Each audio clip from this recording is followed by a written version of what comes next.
All right, welcome back to another one of our 2-minute tactics. Let's talk about the bench press. Now, in last week's video, we talked about the press. We talked about a movement standard for the press, and that is the knees have to remain straight.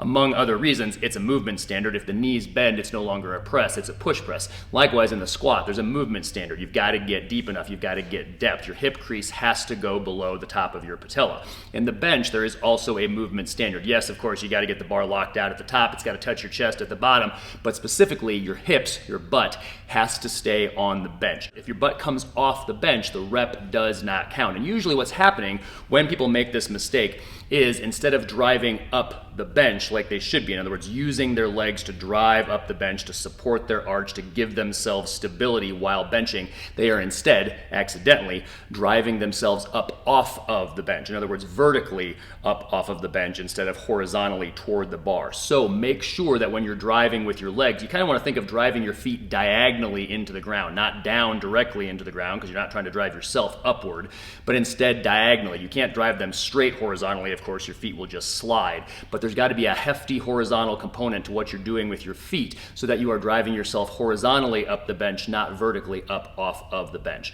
Make sure that your reps count. Hope this helps you get stronger and live better.